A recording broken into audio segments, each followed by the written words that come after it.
Living with diabetes means making thousands of decisions on the fly. Sometimes we experience emergency situations that might be outside of our control. This afternoon, I have the pleasure of sitting down with Valnita Turner, a community health worker, DSMES facilitator, and diabetes peer support facilitator with Cities for Better Health. Welcome, Valnita. Thank you. Thank you. Nice to be here, Reva. Thanks for joining us on our show. So before we get started, I want to give our viewers a little bit of a background on you. Can you tell me your background as a community health worker and your personal journey to becoming one? I have always enjoyed helping people. As a little girl, I remember being fascinated with how things work, healthcare, or going to get the aspirin or ice pack and all of those different things. And I see a community health worker as the liaison.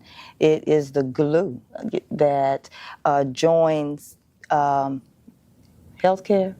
and the actual client and the environment. That's fascinating. Yeah. So, from your perspective, why are CHWs important members of the diabetes care team? Like I was saying, many CHWs have life experiences. Right.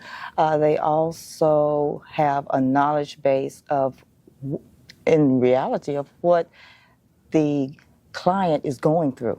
What happens. I like to say many times that when the doctor or nurse or whoever gives them the discharge plan or give them the care plan and they get in the car, that's happened to my grandparents. Right. Okay, what did they say? Yeah. Really?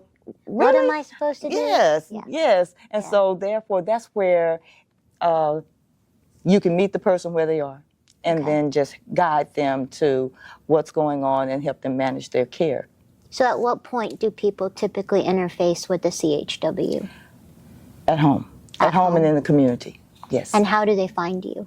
How do they find out that community health workers are at their disposal? Many times we're working with different organizations and we're working on a research project or we're working on a plan, or even now in different clinical settings. Right. In the community. So how did you get involved specifically with the Cities for Better Health? Well, I knew a couple people at University of Houston and also with Community Care Cooperative. And they were working together, and I was very excited about what I saw going on there. And I also, I took the class, the CHW class, and I found out, initially I started with the surveys and then worked my way around into fairs, other community projects, and then I met various people that were here with the mydiabeteshq.com, and I got on and I started like, wow, this is bigger than just going out and doing a survey, or it's bigger than just blood pressures and screenings. This is a network. Yes, it is a network. A it's platform. Extensive. Yes. Yeah. Can you mentioned, you took the course to become a CHW. Yes. How accessible was it to you? How long did it take you? How many people were you surrounded by? Can you fill us in a little bit on what that process was? Okay. Well, it is a 3-month course, the course that and there was a scholarship available. And I'm seeing that more with the Texas Association, with the CHWs. Oh, interesting. Now. Okay. And so therefore, we had a class of maybe 40 people. Okay. So an intimate kind of group of people. Yes, yes. That's great. Thank you. So you are a healthcare worker. How do you respond to the diabetes epidemic? What are the challenges that you're seeing people are facing with this disease? Diabetes is more prominent. Yes. You know, over the years, it has moved from maybe 5 to one of the second most disease processes out there. Yes. And it is very prevalent in the Black and brown communities. Yes. Mm-hmm. And so the challenge is that culturally, it's a life change. Yes. And so therefore, just getting a pill, getting the diagnosis, a pill, and saying don't eat sweets, that is not, that's not what's helping them Right. anymore. We need Yeah. more hands-on in the home, in the community, a liaison, teaching them so therefore they can understand the disease process, the care. It's a challenge. So you mentioned, diabetes is affecting the Black and brown communities more prevalent than other communities. As a Houstonian, we see that even more because we have such a diverse city. Yes. How are you overcoming the stigmas associated with diabetes and empowering these communities to take their health by charge instead of being reactive and being more proactive in their care? Well, the first thing is with the statistics, to let them know that just because you're Black or brown, that does not mean that you're going to be diabetic. Yes. Okay?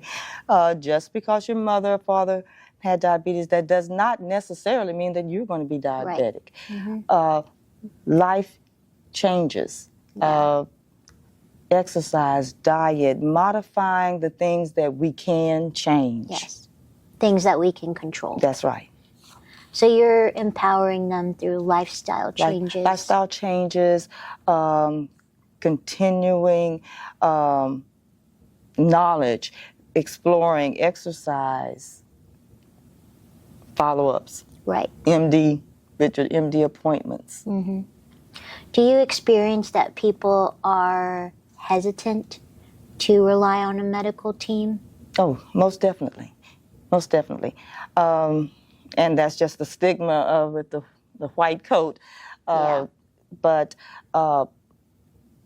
that's where the community health worker comes in. Yes. Very important to let them know, take the information and then explain the information to them that this is necessary. This is what it's saying. This is not a death sentence. This can be controlled. Yeah, this is manageable. Exactly. This is bite-sized pieces. Yes. Right. Okay. Thank you. So, collaborating with local health services and organizations are crucial in your role. Yes. So, could you speak to how these collaborations have helped ensure that patients have access to necessary resources when managing their diabetes? Well, one of the things is the mydiabeteshq.com, where they can log on and they can get a lot of resources, a lot of information. Another thing is the community centers have opened their doors where we can go in and have diabetic groups where they can learn about support groups?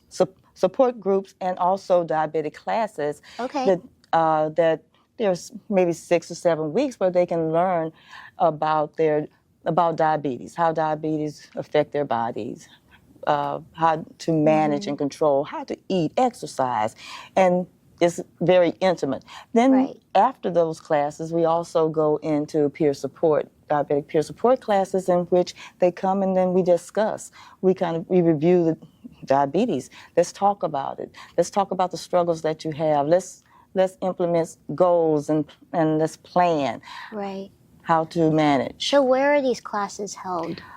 They're held at churches, neighborhood churches. They can be held at some schools, open their conference rooms, community centers. That's a really good place at the community centers in their neighborhoods.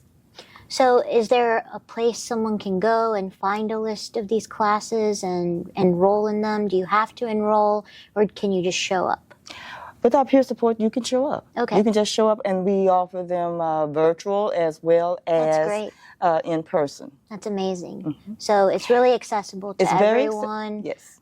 We're trying to remove the barriers. So Yes. that's great. Yes. That's great news. So we'll put a link on our page to these classes for anyone that would like to attend. You've encountered probably several success stories over your course as a community health worker. Can you touch on a very special story that may stand out to you?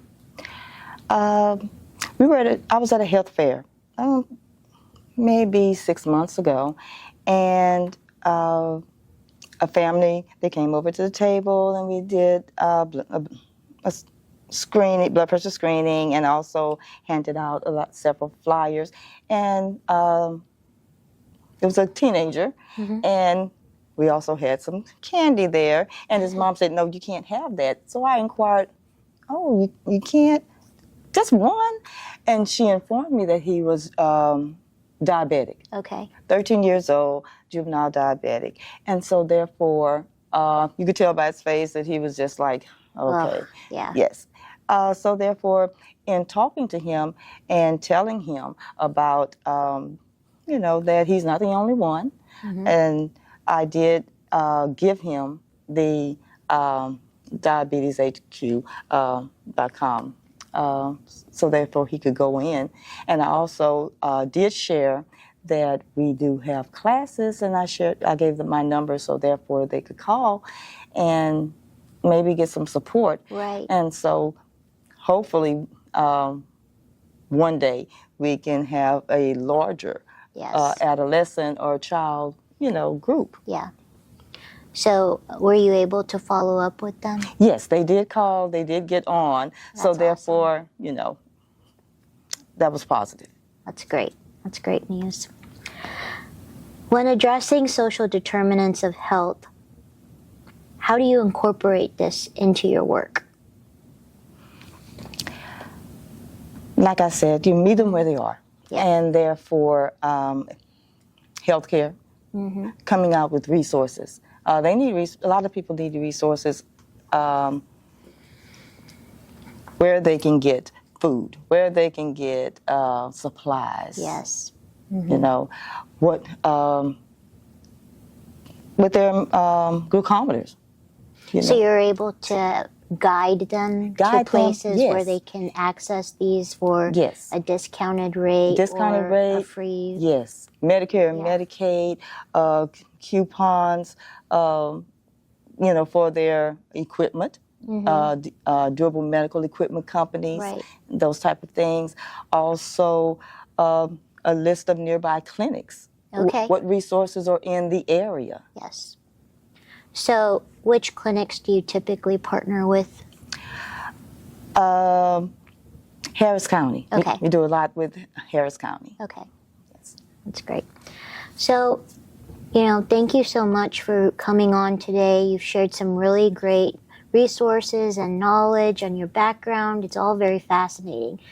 What can you leave us with that will empower people with diabetes? Is there anything we didn't touch on that you think is very important? Diabetes is an illness, but it's manageable.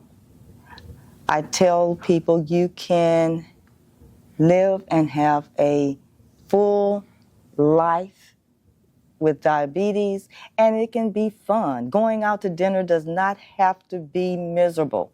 It can be wonderful. You can look at the menu and make good choices and enjoy yourself. Yes. But you have to engage, ask questions, continue to learn and explore knowledge. Yes. Thank you so much for joining us. Okay. Be sure to join us for our next episode next week. And with that, we're signing off. Thank you for tuning in to My Diabetes HQ Live.